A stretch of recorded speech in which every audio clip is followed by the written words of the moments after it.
Alex Jones with us, legendary broadcaster, friend of the show. I've been lucky enough to speak to him about a lot of the crazy shit that has gone on the past 10 years. And, we'll just come right out with it. We want to get your read on what is going on because, from the outside, the Trump administration campaigns on exposing this cover-up, blowing the lid off this cover-up. And then they get in office, and now it seems like they're part of this cover-up. So what, in your estimation, has happened? Well, all I can do is observe from the outside. I have a lot of sources and some inside baseball on what's happening. But the fact I know is this. 15 days ago, they leaked to Axios, the Justice Department, this. Epstein didn't get murdered, and there wasn't human trafficking, and there wasn't any blackmail, and case closed. And that flies in the face of the court cases, the evidence, the intelligence connections, everything we know.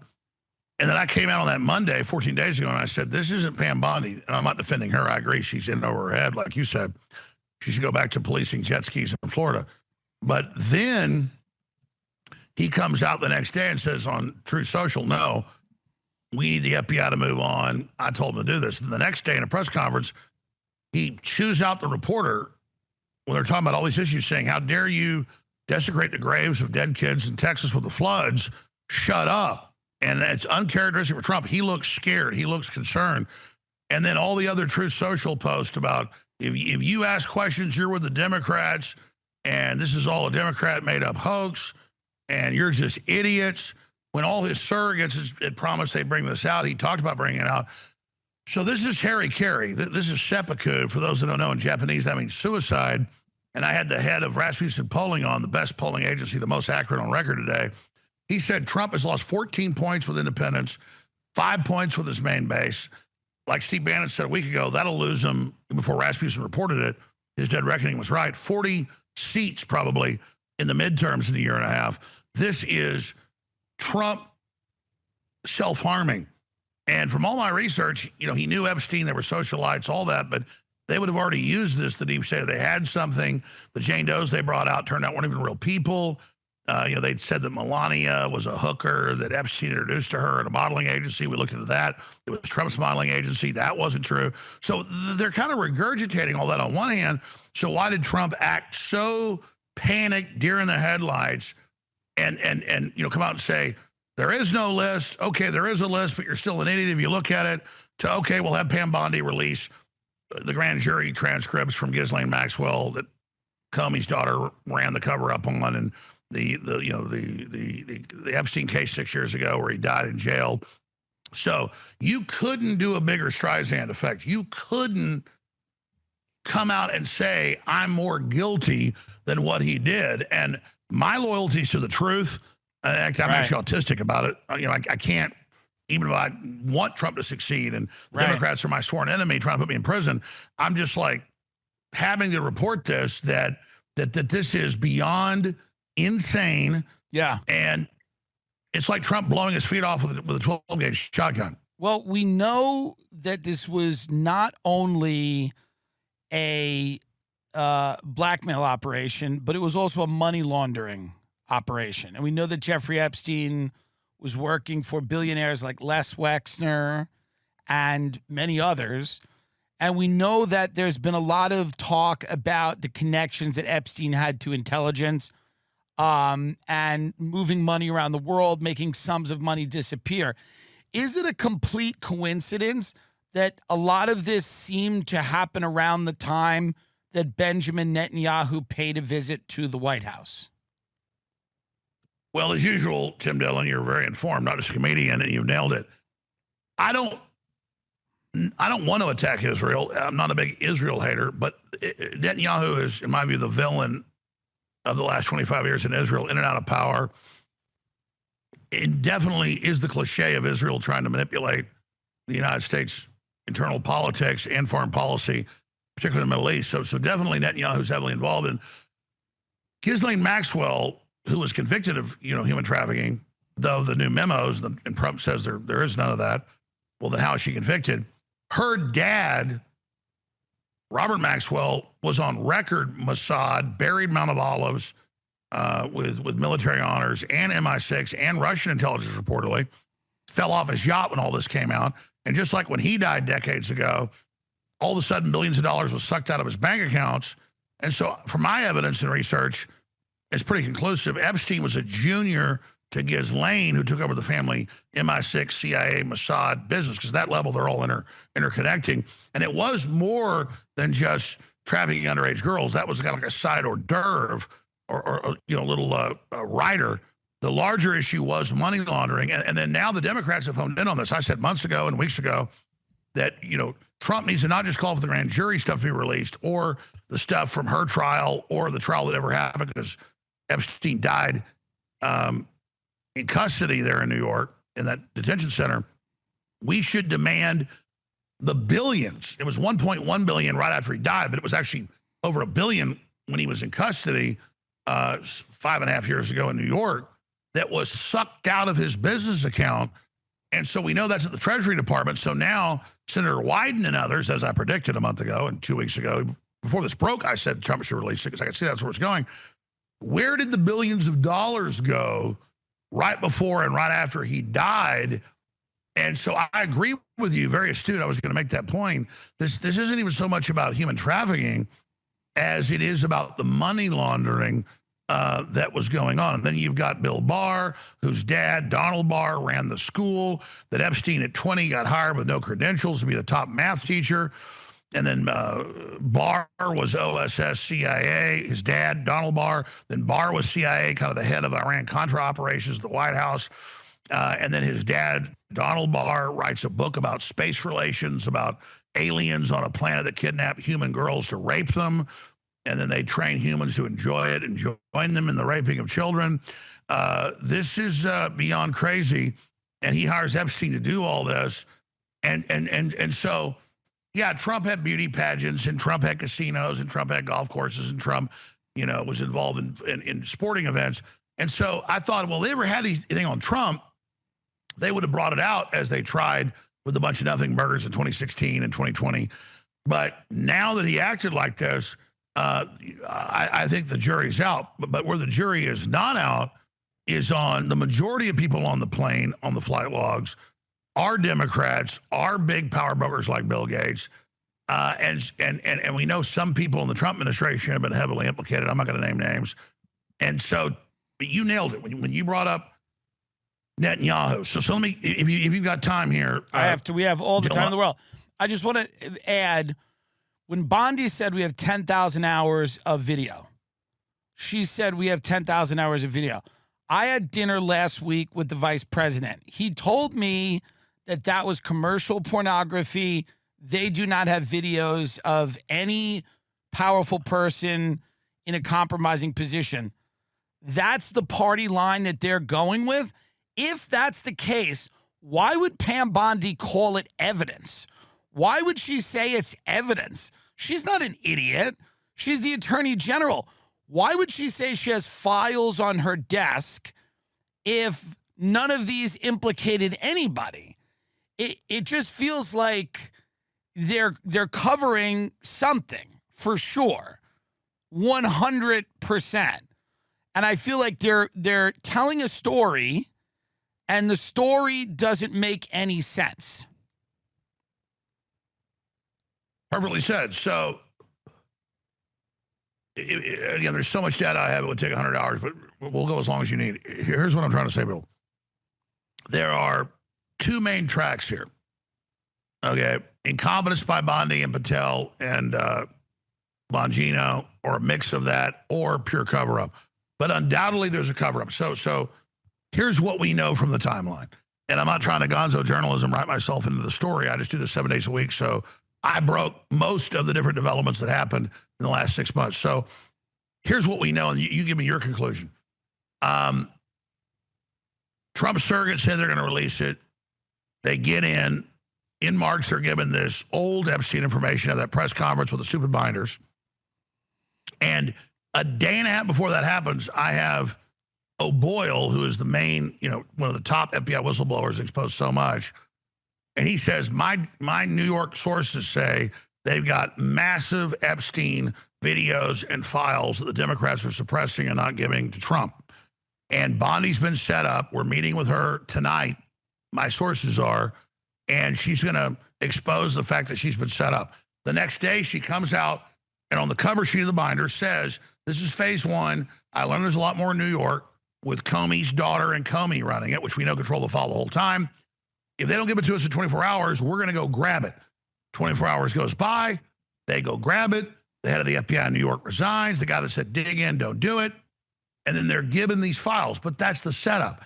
Obviously, if the Democrats before Trump and after Trump and now controlled the file, and James Comey and Maureen Comey controlled it, are they going to leave stuff in that's incriminating? No, it's logical to say they're going to probably drop a dime on themselves. Not that my whistleblower was bad. They're going to drop a dime. Oh, we've really got the real file. So Trump's like, yeah, go get it. Grab it. Get them. They get the file.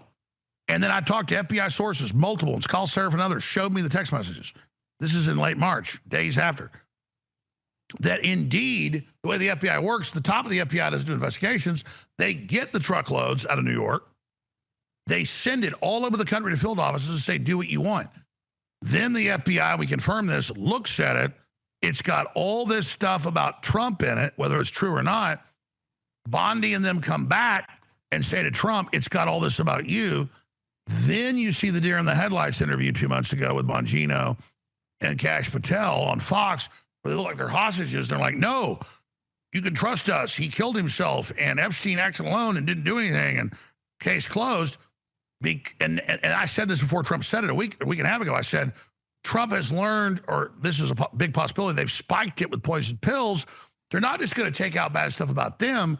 They're going to add all the innuendo, all the Jane Does, all the stuff recycled in. Then Trump comes out through social last Saturday, 8-9 days ago, Saturday before last, and says, hey, they control the file. Not saying Epstein doesn't exist or wasn't bad. That's how the media spun it. He says they put a bunch of bull in there, which I was even able to predict. So that's one track of what it is and why he acted so scared and hysterical. The other track is he was a big playboy. He was hanging out with Epstein. He was running beauty pageants. Maybe he did some stuff he wasn't supposed to. Sure. And he had some and now they're bringing it out. So now the jury's out on Trump. Now he's got to be suspect. But the same people that run Crossfire Hurricane, the fake Russiagate, Obama, Clapper, Comey, Brennan, that did all this, who are known fake frauds, who are known to be all over the Epstein file, who are known controlling it on the U.S. side, anything they tell me suspect, so I don't believe it right away. Then you bring up Netanyahu, and that's the key. So anytime Mossad is going to operate like this on domestic soil, they're going to need a CIA agreement and pass. This goes on for decades. And then you've got Maxwell's dad that was MI6, Mossad on record, and KGB, triple agent, highest level. The real agents are triple level or quadruple level. So you have Trump, grab it, do it. He gets it. Oh, my God, I've been set up. Then he's mad at Netanyahu. I know from behind-the-scenes sources, we're not attacking Iran months ago. Netanyahu shows up. Suddenly Trump 180s, starts doing whatever Netanyahu wants. And we know who has the full file of all the hidden cameras and all the stuff at Little Island in the Caribbean, at his facility in Zorro Ranch, New Mexico, in New York. And we had Ehud Barak there photographed dozens of times, in 30-something meetings there in New York. As all of a sudden you get a 180, as soon as Netanyahu shows up, now Trump learns what's in the FBI file. Right after that, then Netanyahu comes and tells him, and I don't believe from my sources, and this is high-level FBI, that it is Trump, but it's people in his administration, including a top financial advisor that's heavily involved. Trump wants to get his agenda through of jobs, $15 trillion investment coming in, $3 trillion already here. He wants to stop World War III. I'm not defending this. I'm saying the thinking, I've been told. Yeah. And so he goes, oh, my God, this is a giant new Russiagate setup. He comes out and says to my list, to his supporters. Would I be crazy when you say, a top financial advisor. Are we talking about Epstein's neighbor? We are. Okay, interesting, and that makes sense. Which shows how informed you are, and I'm not trying to be a mean person. Yeah. Because he may even be innocent. We were talking about Lutnick. That's right, Howard Lutnick. Don't sue me. Kidding. Well, it's beyond suing. This is like the intel agencies they're think we're gonna stupid. find me in the pool. So. Yeah, you're right. Now, no, well, let's just say you brought it out. You're smart to figure it out. Nobody else was. I'm sure it's true. Yeah, they're blackmailing him with Lutnick. I've confirmed that from the FBI, and it's not that Lutnick did anything wrong, but Here's my question. We have Ghislaine Maxwell sitting in a jail, I believe in Tallahassee in Florida. We have Alex Acosta, who supposedly there was an unsourced or privately sourced, unnamed sourced person that Vicky Ward quoted saying Alex Acosta said, "I was told to stand down. Epstein belonged to intelligence. That is why he was not prosecuted." Yeah, that was the federal prosecutor, the right, US to the fullest extent of the law. Why do we not, and by we I mean the Trump administration, the American people, demand that Maxwell testifies in front of Congress and that Alexander Acosta testifies in front of Congress about whatever this operation was? I think me and you have a good idea about what it was. But it's a vile operation. It destroyed the lives of children. No civilized society can exist ignoring things like this. And it also opens up many questions about a financial system that we barely understand that involves oligarchs, criminals, human traffickers, drug smugglers, and our own political class, by the way. This is why Nancy Pelosi has been so quiet about this. Let's be very honest, because she has no problem with, obviously making lots and lots of money. And lots of our politicians, I mean, Barack Obama, these $30 million homes in Martha's Vineyard or whatever they are. Why don't we demand that they testify, Alex? Well, and, Tim, I don't do this when regular people interview me. I'm not kissing your ass. I was about to go, before you said Ghislaine Maxwell testify, I was about to go to this. So that's where I was going next. Yeah. Here's the issue with that. She's in prison for human trafficking. And you've got these lawyers connected to Epstein saying months ago, Alan Dershowitz, Trump better pardon her. And even before Elon came out and said, hey, Trump's in the list, you're never going to see it, which then has a lot more credibility now. Because of this, it doesn't mean Trump did anything wrong, but he's implicated. He's embarrassed by it. The issue with Ghislaine Maxwell is she's in prison for decades. So you can't trust somebody to testify who has already not implicated other people, but now that she's convicted in prison, maybe she'll say that I was involved. But I'm being sarcastic. But right. my point is that pressure mounts for Ghislaine Maxwell to be released to testify before Congress. I am of the thought that full disclosure is the way to go. Yeah. From all my research and sources, Trump wasn't actually involved in any of this.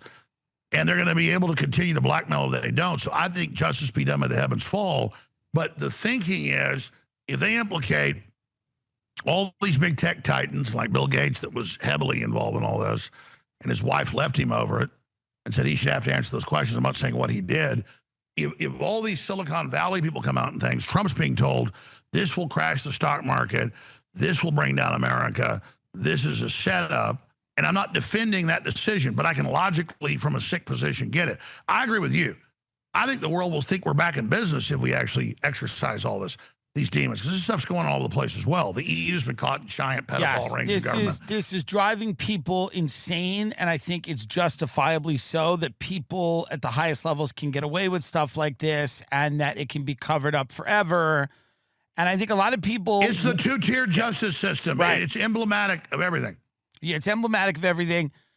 What I told Vance, I said, if you don't disclose everything, you're done. Nobody will support you guys. You are fully and completely part of this cover-up if everything doesn't come out. I think it paralyzes their presidency And what did completely. Vance say? He agrees with me. He agrees with me. You know, like it really is. Yeah, even Mike Johnson came out a week ago and said release it.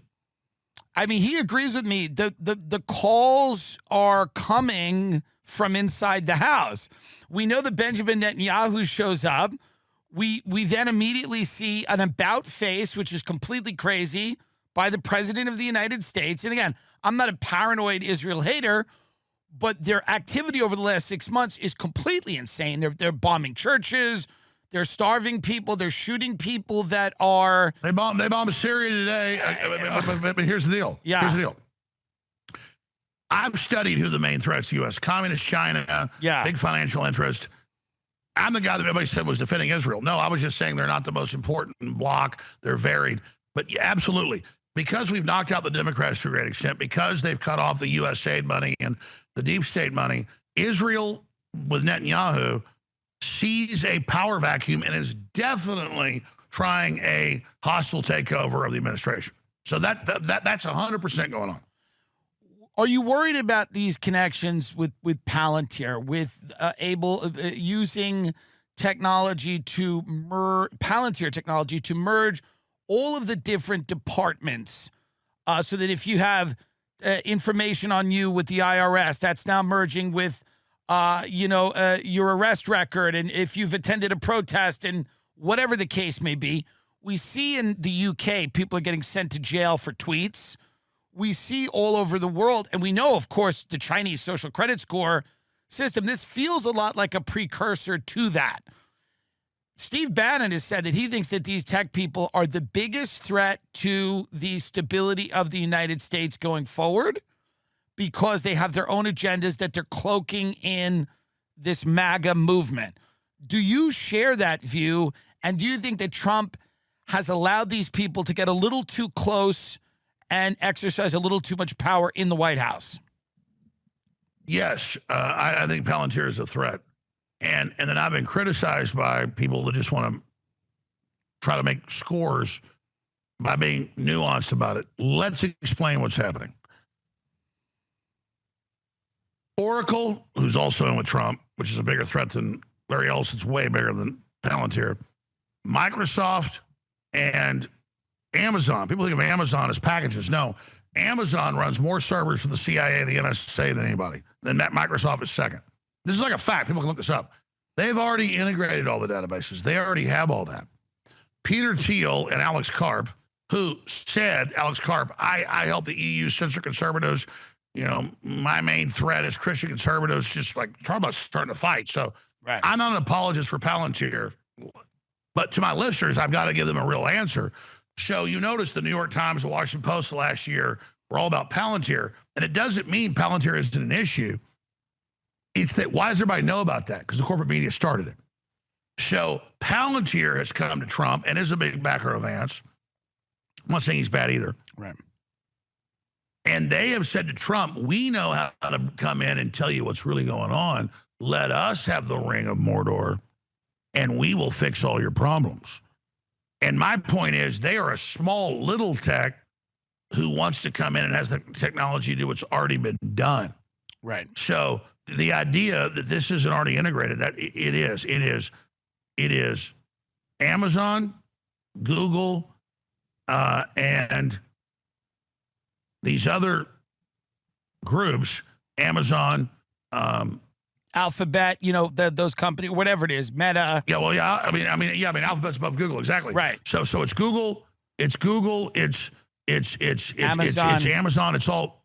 Yeah. So they're the ones that are currently doing it. It's not like it's coming. So I just told people in their lexicon, it's like you have flashcards for a kid. Here's a tiger. Here's a bear. Here's a bunny rabbit. And now they go, here's Palantir. Ooh, that's the big tech takeover. No, that's a group that thought with their angles with Trump, they could come in and be put in charge of the thing that's already there. So I'm telling people, no, it's not that it's coming. It's already there.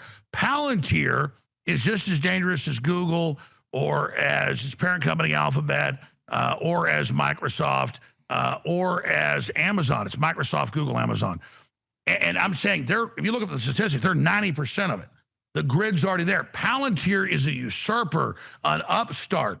a pretender to the throne trying to come in to give Trump control because the U.S. government's been directing the Googles and the Microsofts and the Amazons to already create a fuse system that we already have. Does that make sense? It absolutely makes sense. The reason that Palantir is always a red flag for me is that when Peter Thiel's asked things like, should the human race exist? And he kind of stutters and stammers and doesn't really seem to have that one seems easy.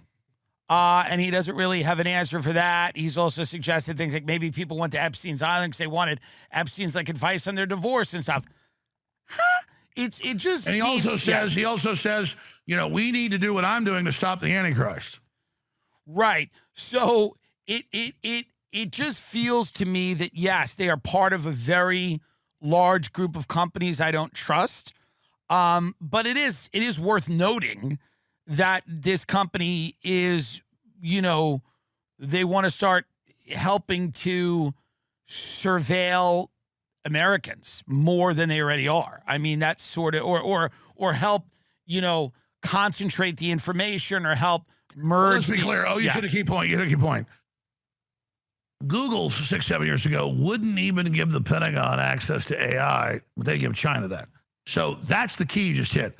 Palantir is offering to Trump, look at Denver, already has U.S. funded license plate scanners. Right. But a month ago, when they were going to use them to arrest illegals, they turned it off. Yeah. Okay.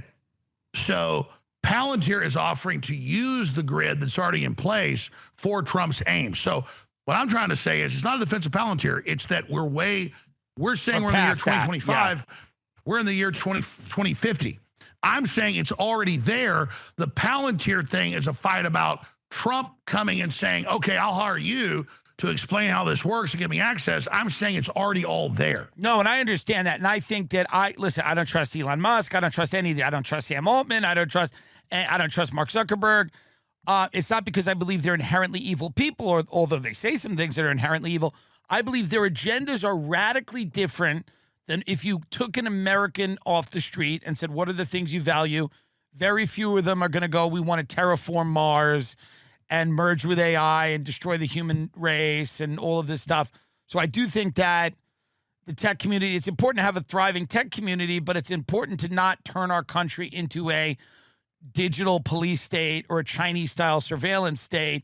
And I think a lot of those people would probably want to create something like that in our society. That does seem like they would prefer that. Absolutely. I want your viewers and listeners to understand something.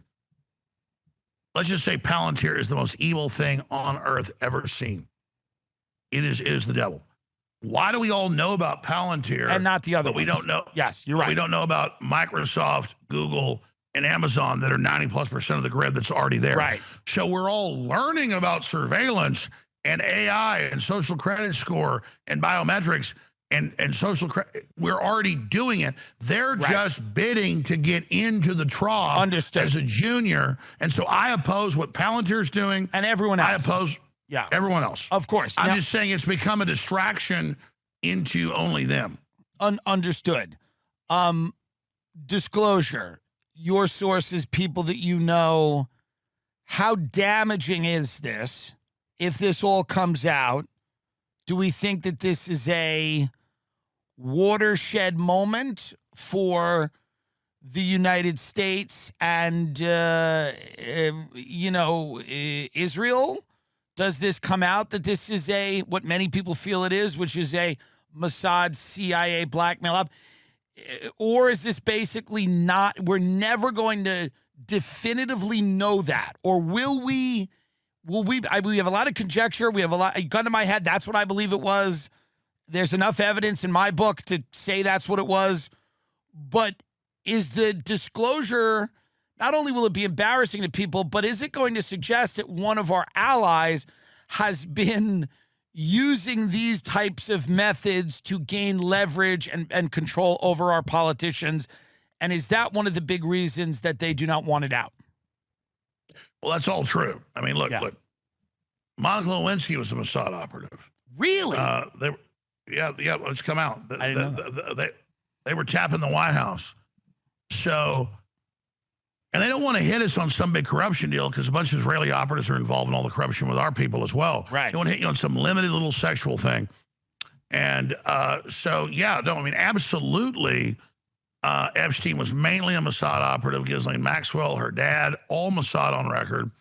The media just keeps this debate going, is it Mossad, is it Mossad? Well, he wasn't officially Mossad. Any real operative at the highest level is an operative. People think it was an operative at lower level. No, a lot of times they're the boss. But he himself was just a manager. Ghislaine was the case manager. This has all basically come out. And this is the leverage that Israel is using over Trump right now to do all this. And my information is it's not Trump himself. He's just all this other stuff to try to embarrass him, beauty pageants, you know, flying twice on his plane from New York to Palm Beach. And again, Trump was all release it till he got that meeting with Netanyahu that you nail. But what's more important is this has captured the public's understanding and imagination. And so it's all about integrity. It's all about getting rid of the deep state and Trump joining with it and defending it. I had on my show today, Mark Mitchell, who is the hands down, you know, they have the best record nailing elections, not distributed around the world from Rasmussen polling.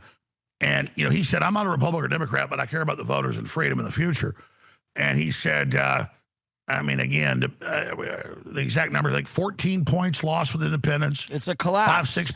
It's a collapse. It's a collapse. 5, 6 points lost is most hardcore base. I mean, this is a disaster. As Steve Bannon, without seeing polls a week and a half ago, said we'll lose 40 seats. It's overshadowing another interesting and important story. That's that Comey, you know, Brennan, Clapper, all these guys essentially participated in what was kind of an attempted coup with, you know, manufacturing this evidence that Trump was installed by Russia. Yeah, Crossfire Hurricane. And that's the key. That was my whole show today was Crossfire Hurricane is proven. Crossfire Hurricane is confirmed that not just Obama giving orders to Clapper, Brennan, Comey. Before 2016, they knew Trump was running. They put him under surveillance. The documents are out. They created the Steele dossier. They didn't just let the intelligence out and then not report it was fake. They created it. As Tulsi Gabbard said last night on Fox, we already have the documents. That's true. Do you think Obama is a CIA operative from birth? His mother worked for USAID. His mother was born in Hawaii. I mean, because Obama weirdly comes up all the time as this guy. And I always think these politicians are middlemen. And I imagine that Barack Obama would be like a similar politician, like a Clinton type, where like they know what's going on, but they're not driving it. Yeah. Bill Clinton, Hillary Clinton come out of the CIA and the Dixie Mafia and the Chicago Mafia. There's whole films made by Joel Gilbert, which I've researched. It's well known. Obama's grandfather was the head of the CIA in Hawaii. His mother was a CIA sex operative. His real father was not in Kenya, but was the head of the Communist Party, USA, head of their major newspapers, Frank Marshall Davis. Where do you think he was born, if you had to take a guess? He was born in Hawaii. Oh, he was? Yeah, it was Obama in 4 different videos when he was a senator saying, I was born in Kenya.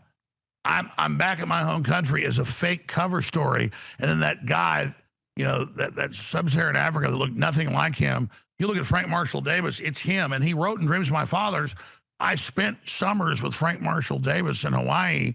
He was friends with my grandfather. He felt like my real father. And it's Frank Marshall Davis. Then his mother, and Betty Davis, not Betty Davis, God, what's that woman with the dark hair? The famous bombshell 50s. Rita Hayworth? No, it's the one that did soft porn. It'll pop in my head in a minute. Okay. The point is they did that style, and in the famous porn that Frank Marshall Davis released, in the same house that's in photos of Obama with the same couch, with the same pictures, with his mom and Frank Marshall Davis visiting Frank Marshall Davis, it's her with women on the very same, Betty Page. It's the very same couch. And it's in famous private porn collections that his mother was, you know, in all of this. Well, she was a famous CIA sex operative. So you're saying that Obama is from an intelligence family? Well, you said CIA baby. I mean, but that's what I feel as well. I mean, and then Frank Marshall Davis, the main publisher of communist newspapers world, you know, all over the U.S., is a famous pornographer. Right. Obama says in Dreams of My Father's, he was like my father. I stayed with him in the summers. He was friends with my grandfather, and his dad's the famous CIA banker. Well, I know people in Chicago that have said that Obama essentially had led kind of a secret double life his entire life, and they were shocked when he was polling so well in the election. Obviously, he was a brilliant politician, but that the media didn't go near any of his secret life the way they didn't go. There's a lot of people that obviously the media is told to stand down, but I know people in Chicago, these large financial institutions that knew him, that were shocked that more details about his private life weren't emerging. Well, yeah, and he says every young boy, needs a gay man to help lead him now. And I'm not against gay people or anything, but it's well known how he's being controlled. And so you very astutely said a baby of the CIA. He is literally a Manchurian candidate. People with secrets are seemingly the people that always lead us. It seems to be if you're in the closet, if you have a problem with your drugs or money or something like that, leverage is always being used on different people to control them. Because you're compromised. 1,000%. So Trump, in my estimation, has to just let everything out, no matter how embarrassing it is. Yeah, I mean, he does. And I mean, look, the Democrats are trying to put me in prison. They're openly horrible people. Trump represents a lot of good constituents. I don't want Trump to fail. I got accused by a lot of influencers and people in the last few weeks because I'm on every channel, and it does nothing for me to be on CNN, ABC News. I care less. They have tiny audiences. I don't like to have to come tell the truth on air and have them spin it and use it against Trump and MAGA, because MAGA is great overall and is definitely a force for good. And Robert F. Kennedy Jr. and Tulsi Gabbard and Tom Homan. And I mean, they're doing amazing things. And so I don't throw the baby out with the bathwater. I don't do this because I can attack Trump, which I never do, and then, get publicity out of it. I did it because I have to keep my integrity. And I don't know if Trump can course correct from this. I had the head of Rasmussen polling on today. Some of it's bounced back.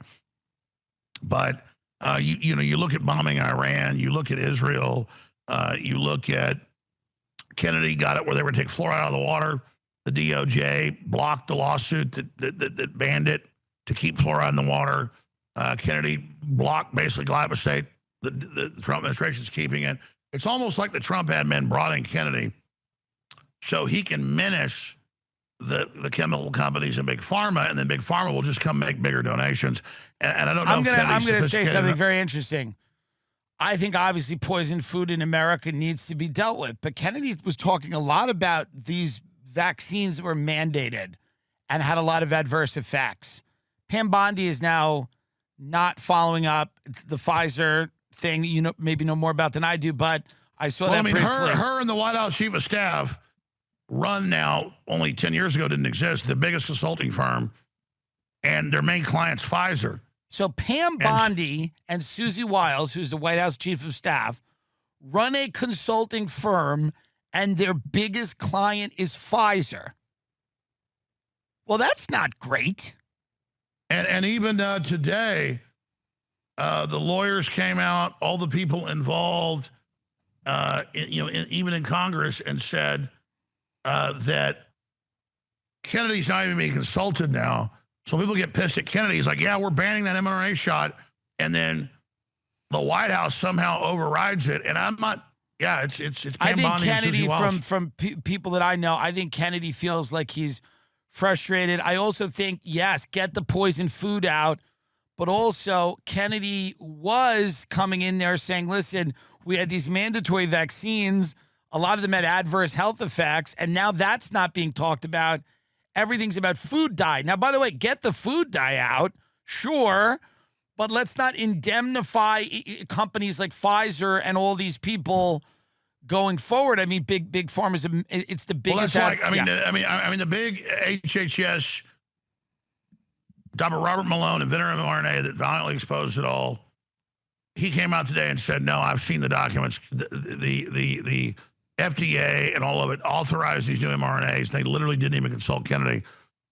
And so I'm not giving Kennedy a pass. I mean, this is going on. So It's a big, giant operation. Susie Wiles gave him the organizational skills that Trump needed to win. So it's the devil you need, the devil you don't need. But who was she the chief of staff for in his last election? Where does she live part of the year? She works for Benjamin Netanyahu. Susie? Hmm? She works for Netanyahu. She was his chief of staff and his campaign manager. Interesting. I did not know that. That keeps coming up. Well, yeah, I mean, listen, Yeah. I'm not anti-Israel. No. And listen, we don't even have to keep saying that. We're No, not but I don't have a anti-Israel. hard-on for it. I have responsibility. You do. Like a jack in the box at Netanyahu, Netanyahu. Remember Netanyahu back during the COVID thing said, I want Israel to be the headquarters of human testing. We don't know what this is going to do. We offer the Israeli people to be guinea pigs to be tested on. Well, that violates the Nuremberg Code. So I'm not anti-Israel. Crazy. I'm saying, of course, you pull it up. Netanyahu says Israel's a guinea pig. And I think Netanyahu's a villain. I have great friends in Israel and in America that are Jewish people that are religious. Some aren't, and they a lot of them think what's going on in Gaza is atrocious, and that Netanyahu's a criminal and should stand trial. But it is interesting to see that this administration is starting to spin out of control. It feels like that. Yeah, that's a good way to see it. The first 5 months or so, it was like almost perfectly on track for and then it just started going sideways, and now it's moving very quickly the wrong direction. And I have no interest in them failing. My God, the Democrats are literally trying to put me in prison and suing me and all this other. I mean, it's like my lifeboat I'm in is Trump, and then he's poking holes in the bottom of the boat. And then I don't want to be enemies with Susie Wiles. I don't want to be enemies. And I can tell you a lot more. I mean, I've had the White House call up and be like, last week, what do you want? Yeah. I'm like, oh, you think I'm doing all this just to get something? I've never asked for anything. I want you to do what you were elected to do. Yeah. So it went from you're bad, we're going to have our influencers attack you 2 weeks ago to what do you want? Yeah. Well, they want it to go away. They want this to go away. And I've been listening to you since I'm 12 years old on the GCN network. I remember listening to you before 9/11, by the way, and then Wow. GCN network. We're talking like fucking 1999. We're talking 8-bit internet. I mean, unbelievable. And I believe that was the network you were on, was GCN. Yes. Yeah. So that's how long I've been listening to you, and that's why I bring you in when stuff like this happens, because I often get confused because we all basically say to ourselves, what the hell's going on? It's almost like the gaslighting is so crazy because it's like they start going like, who said Epstein was a blackmail operation? They're like, who said any of this? And you go, why would you suggest he's connected to the Mossad or anything? And you go, wait a minute, hold on. This has all been kind of decided. There's mountains of evidence. So to attack supporters or, people that are just raising questions, of course you're going to have to go out and say, hey, guys, we know what you're doing. For whatever reason you want this to go away, it's not going to go away until you disclose the information you have. And that's the problem. The CIA was involved. MI6 was involved. Mossad was the main group from all our evidence. And now that they've implicated people in Trump's circle, he's doubled down. He's totally pig-headed. It's a strength and a weakness. And so the polls show it from Rasmussen, and all the other polls show it. This is a death spiral, and it's so sad. And then you got the Democrats that are openly, with 350,000 kids smuggled across, a bunch of them in sex slavery, slave labor. You have Tom Homan, they've already saved 35,000 kids, prosecuted over 1,000 human traffickers. All this good's happening, and I don't want to see this happen. But the way this works, and I'm surmising this, I don't know if this is true, but if Trump makes a deal with the deep state to leave him alone on the Epstein thing, as implicates intelligence agencies, they go, okay, you got to have Kash Patel and Dan Bongino and all you go out and say there's nothing there. And this is what Kyle Seraphin, really smart FBI whistleblower, said months ago on my show. They're being given bad advice to go out and do stuff that discredits them by the very same people acting like they're on their side. So it looks like they made a deal to deep six this for whatever reason. And then the very same media and Democrats then turn on them and now hanging around their neck. And notice when the Democrats say they want Epstein declassified, they only want stuff with Trump in it. Now, I say release it all. Release it all. Release it all is the only way. And maybe depose Alex Acosta and let's find out who told him that. And that's the, again, U.S. attorney that prosecuted him 15 years ago that said he was told go easy, he's intelligence. Yes, I mean, let's find out. And you know, at the end of the day, I think that, you know, I'm not naive. You're not naive. We know that there's serious players behind the scenes that are exerting pressure on all kinds of people. And I know that you can't wave a magic wand and make the deep state go away, and you can't, you know, throw them all in jail overnight. But if there's no accountability for this type of criminal activity that everybody knows about, the lack of credibility is going to eat away at not only this administration, but at the government and the justice system in this country. No, you're right. You're absolutely, you've hit the key here. And by the way, I can go as long as you want. We're going to wrap up in a few minutes, yeah. No, my bladder's about to bust. Can I just run, pee, and I'll come right back? Go run, pee, and come back. I'll just pee on air right now. Go. You can run and pee, and I'll vamp while you're there. I'm good at it. I talk my whole show. I'm like you. In Moscow. I learned how to do this with you. I just talk. I don't even have guests. No. But what I was going to say is, just like the made-up stuff Trump being peed on, that was all fake. So the other side, I have such no belief in the establishment media because they've lied so much. Back in 1 minute. Go as long as you want. I got more stuff to add. Go pee. I just can't think. I understand. Alex Jones is taking a pee break, ladies and gentlemen.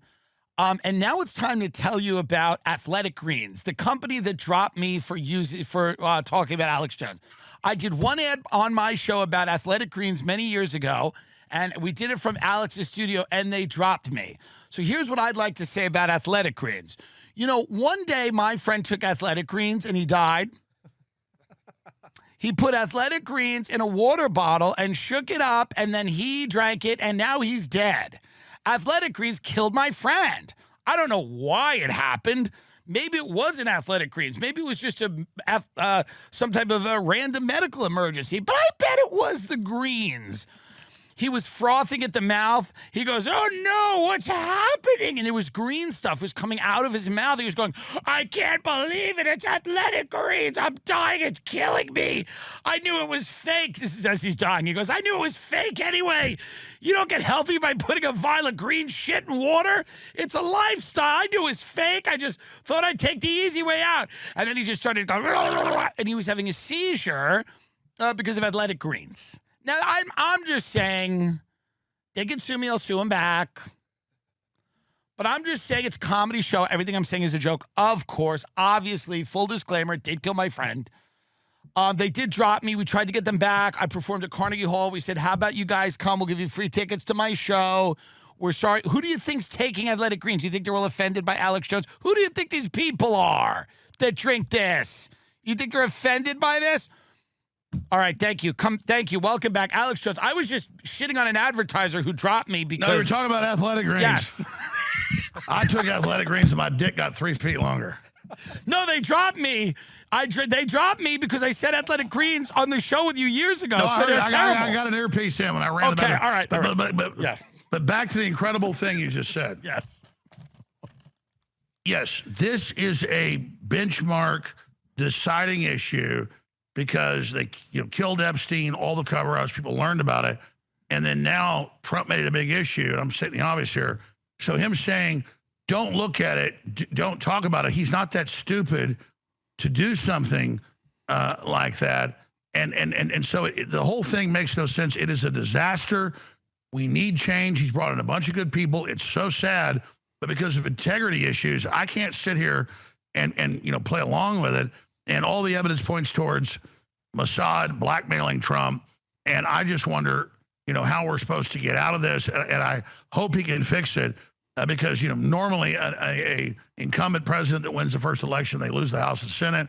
The numbers, according to the pollsters, we were trending to win. He was getting, record numbers with everybody. Well, a lot of the fundraising came from very big donors, people like Miri Madelson and stuff like that have a lot of political connections in Israel, obviously. And I think there's probably pressure from that avenue as well of people that spent a lot of money to help Trump get elected that are probably telling him, let's make this go away. Let's not have this be an embarrassment or worse. Video cut out of you there. Sorry, yeah. Did you hear me? Yeah. You are back. Okay, yeah, I got most of that. What is that? Is that a devil on your? Is that Hillary Clinton on your? No, this is a lobster. It's the summer. See, that's like a. It's the summer. It's like lobster. those. That's like those ink. Yeah. It's like those ink blots. See, what does that say about me? I don't see a lobster. I see a devil. It's the summer. So when the lobster's over and it goes to the fall, we put a pumpkin. I like it. Yeah, we try to make it nice while we talk about international, sex trafficking, cults, and this, that, and the other thing. By the way, Hollywood stands to probably get very embarrassed if this comes out too, because this is not just political. There's probably a lot of big people in Hollywood. Let's talk about who we know is heavily involved. Yeah, you had a clear blackmailing operation against high-tech people, science people, vaccines, genetic engineers, Harvard, massive Hollywood. The Clintons, Steve Jobs' wife, the Atlantic Monthly owner, Atlantic Magazine, all those people. And that's my big frustration is that we know they're all in there. We know it's all going on. And by Trump doing this, he's now joining with them. And he did it in such a terrible way as saying, you're not part of our organization if you question this, which then backs up the left's claim that MAGA is a cult. Well, I'm not in a cult. So how are you processing this? Because I'm not a lesser two evils guy, but overall, Trump administration is a lot better, I think, than Democrats. But at the same time, there's an integrity issue because I become an accomplice by extension, Tim Dillon, if I join in on the cover-up.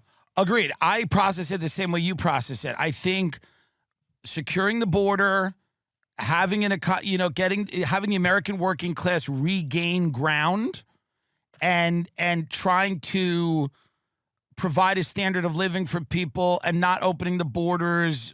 They've done that in the UK. It's caused tremendous strife. They're now putting people in jail for tweeting about social and cultural issues in that country. And he's gotten 15 trillion committed, 5 trillion's already flooded in. I mean, he got in this new economic deal, everybody to align here, the Federal Reserve, which is the establishment, won't give him interest cuts. I mean, he is still the maverick. Here's what I know, and I'll give you the inside baseball, and I hate to do this. Do it. I started hearing this about a year ago from people really close to Trump. He was 78 then, he's 79 now. And then all the trials, all the pressure, all the demonization, he doesn't crack up, but at a certain point, he becomes a really grumpy old man. And now, I knew this months ago, and I kind of mentioned it, but I didn't want to attack him and give them fodder. But it isn't issues that incriminate him. It's not Epstein stuff. It's not something that can be a problem. They'll bring in some side issue, and he'll scream at them and say, I only want to hear about stopping World War III, bringing jobs back, securing the border, and defeating election fraud. And he gets really mad now. He didn't used to do that. And other people that talked to him, a week and a half ago saying, sir, you got to stop defending this and you got to stop the Epstein cover-up. And these people he's known for 30 years, 50 years, he'll just say, fuck you then and hang up on him or kick him out of the Oval Office. So it's not just that he blew up about this. And it's good to have a guy that doesn't give a crap. Sure. At a certain point for fighting corruption. But when he doesn't give a crap about his constituents, we're kind of experiencing, what the establishment's experiencing. So I love him doing that to them, but with us, the optics are really bad. Who is he listening to? Who is he listening to? People say Stephen Miller and Susie Wiles have the most outsized influence in the administration. Do you think that's true? Yeah, I'm not defending Stephen Miller, but from my sources, he basically has the beat on the border and domestic stuff. It's Susie Wiles. And I hate to demonize her. I'm not trying to come after her. I was warned up front she was bad news. And anybody that wants anything has to go through her. I just know her consultancy firm has gone from small to number one. And Bondi and her are good buddies, very tight. Is that the case? Well, absolutely. Well, they were at the same consultancy. Right. Is it weird that they have a huge consultant firm, but they're also both in the White House? It's a major conflict of interest. Yeah, seems so. So it's not quite Hunter Biden level stuff or 10% for the big guy. And again, I'm not trying to say they're the only problem. It's just that it look, a lot of it is it's complex, it's huge, a lot's going on. And Trump's trying to be pragmatic. But if he thought he could make deals with the deep state and like, sir, the CIA and Mossad are implicated, let's shut this down, they walk into the trap. And now, oh, by the way, that stuff we raided from the Democrats, it's all about you. And it doesn't mean it's real. I already predicted it's recycled. It's recycled BS about Trump. And that's why I think that's why we're seeing the fit. Do you think there's any part of him that says they'll kill me because they tried to, they maybe tried to in Pennsylvania, where very few people are satisfied with the explanation of who that, would-be assassin was, Thomas Matthew Crooks, or, he had no online footprint. We didn't know that much about him. The media has only recently started to kind of put out a narrative about him, but that was clearly a big brush with death. Do you think that there's any fear in that sense that Trump goes, that the people are playing for keeps?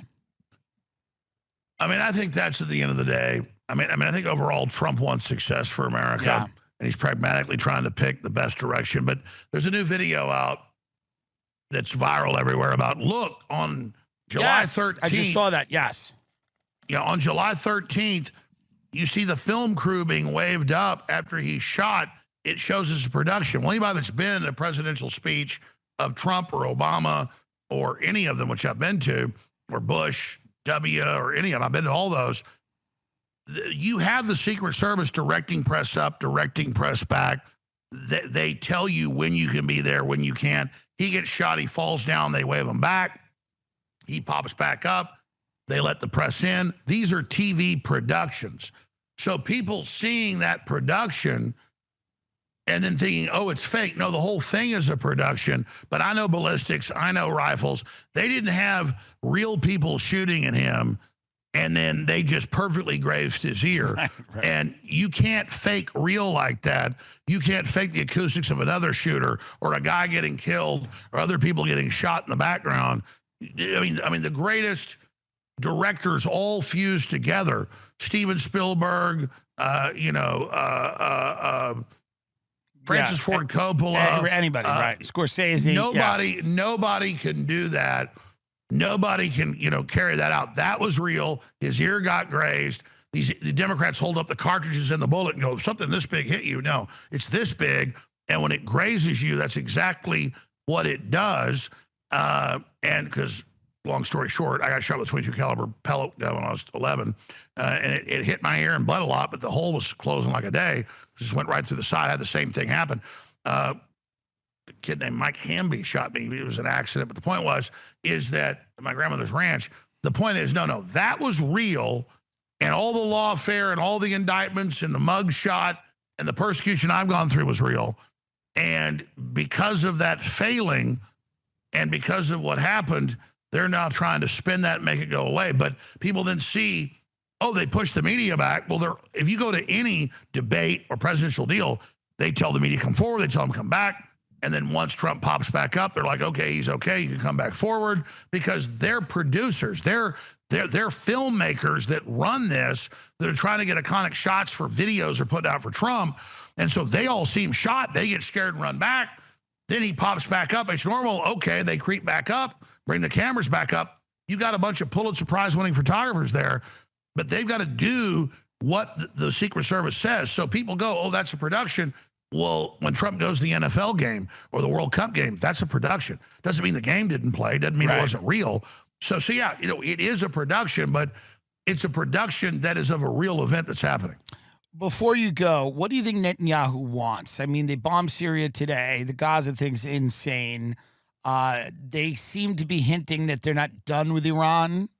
I've heard from people, and there's articles out. I mean, it's just not a secret that I don't think they feel like enough damage was done. They want to do more. What do you think ultimately in Trump's 4 years they would like to see, Netanyahu would like to see? Like, what would be their goal here? Would it be to reconfigure Gaza in the image of what they would want? I imagine that's on the table. Is it another attack on Iran? What do you think it is? Well, this I'm an expert on. So how much time do I have? As much as you want. Oh, jeez. All right, Benjamin Netanyahu has been in power off and on for 25 years. And previously, he represented the most right-wing, aggressive Israelis. And when Yitzhak Rabin got in their way, it's on record, the group associated with him killed him. And now they've gotten Israel so radical, we can call it right-wing, is what the media calls it, just let's just say Israeli supremacists. Yeah. So, I'm not trying to compare it to Hitler, but the closest thing you're going to get is like racial supremacy. Yeah. We're taking ironic. Over. It's ironic for sure. Yeah, we're the master. Right? Well, look, they're going to drive a group out of their homes into the desert. That's what Pharaoh did to the Jews 3,000 years ago. I mean, it's like the pogroms. That was wrong to the Jews. It's wrong here. Right. I'm not saying the Muslims are little angel cakes are perfect either. Believe me, they're not little angel cakes, but I get it. Yeah, the optics are not good. Right. And so a lot of the Israeli leadership was like, quit. Even Michael Savage is American citizen, great guy, pro-Israel, but he came on my show 2 weeks ago and said Netanyahu needs to go. Right. According to all his sources, I mean, they've taken Israel from being one of the most popular countries in the world to the most. Did you know Israel in international polls is the most unpopular country in the world? Yeah, they've had a rough couple of years in terms of their. So you ask what's going on with Netanyahu. Netanyahu, until 3 years ago on record, you pull up articles, was the main funder of Hamas. Right. Israel set up Hamas and funded their creation to discredit the PLO. So if you got one group you don't like, put a new, more radical group in that challenges them, and then people forget about it later and you blow them up next month. Like I said 8 months ago when NATO, Turkey, and Israel on record overthrew Assad after 18 years of trying, or 17 years, that I said, I bet in 6 months they're trying to overthrow the new al-Qaeda leader. Well, Israel's now bombing, trying to take him out. Right. Which is a one-dimensional thing, sounds good. I don't like the leader of al-Qaeda and ethnically cleansing non-radical Muslims and Christians and Druze and others. But Israel literally ran field hospitals for al-Qaeda and bombed for them and put them in as a destabilizing force. Just like Netanyahu's predecessors, Likudniks, when they were in power, created Hamas. So then you have October 7th and this stand down, this little armed camp, incredible Israeli intelligence, one of the best militaries on earth. That's not hype. 7.5 hours, nobody responds to Hamas breaking across the fence and grabbing all these Jews. Right. I mean, my God, you fart in Israel, they'll shoot a missile up your ass. So, and Netanyahu admitted there was a stand down. The army blamed him. He blamed them. That was, a couple of years ago.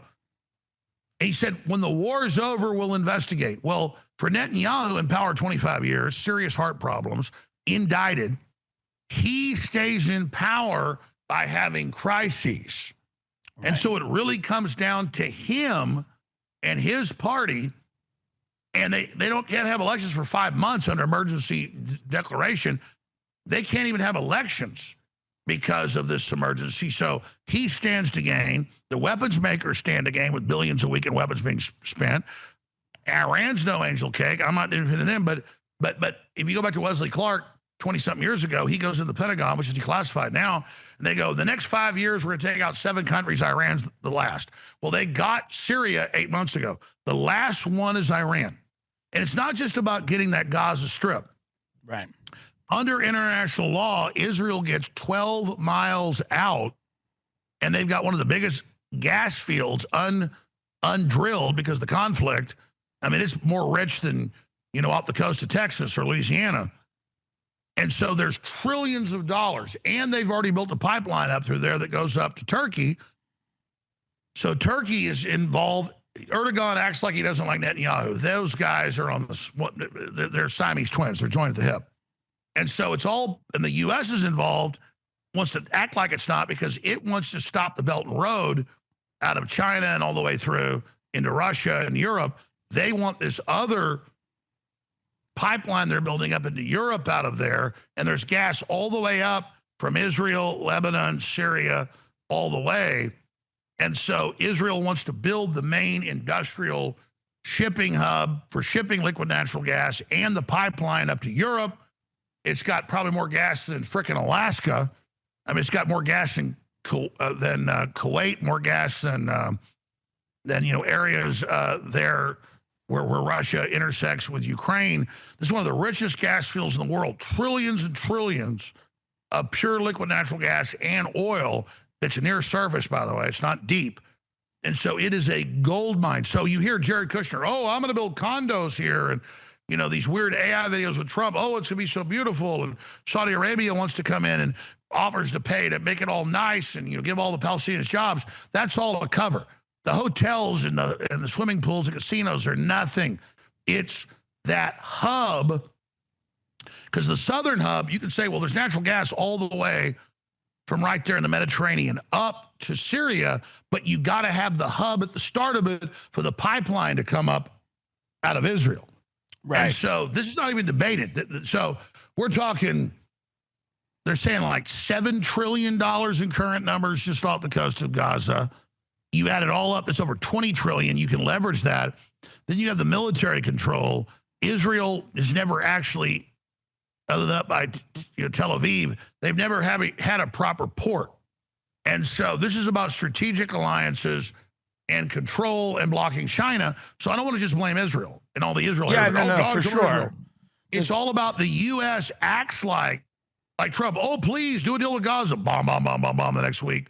8 years ago. Yeah. Does it again. Oh, please don't hit Gaza, blah, blah, blah. No, the U.S. and its interests are absolutely aligned with Israel. Well, no, so in that sense, I think you're right.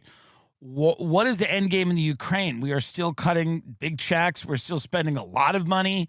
It seems like we're trying to get that country nuked. Hopefully there'll be a deal in place. The vice president said he thought that was a very big possibility, but it seems like the policy of America is to push Putin into a corner until he uses some type of tactical nuclear weapon. I can't see any other end game here. Well, as usual, your analysis just, yourself is accurate. The head of France's finance, the head of their military, the head of Sweden, Germany, the UK have all said the last 2 years, you look this up, they said our business plan is a 20 to 30 year conventional war with Russia that will bankrupt Russia. We'll finally break Russia up in 5 parts. Well, that didn't work. Russia's outperforming weapons production, conventional munitions, artillery shells 3-to-1, drones 3-to-1. So that's not working. And so the EU's collapsed financially. It wants this. And you've got, just like Vietnam turned out with McNamara, he later admitted this before he died in the documentary, it was just a big war game and to make money.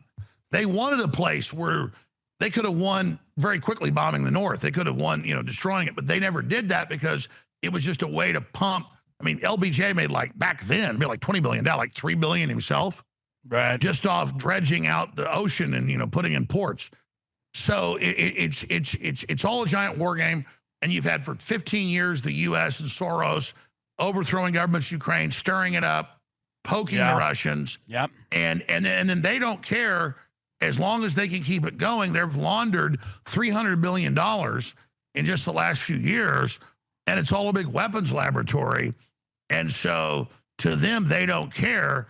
And now they're talking about 30% of the EU budget now going to Ukraine. Psychotic. For the next, So a war is a big black hole that you can launder money through. And at the end of the day, Putin's more popular than ever that he's in a war. It's not like the Iranians and Netanyahu go wink, wink. Right. The mullahs are super unpopular. Now they're popular. Putin was already popular. He's even more popular. Right. And it's not like they go wink, wink, but war is the health of the state.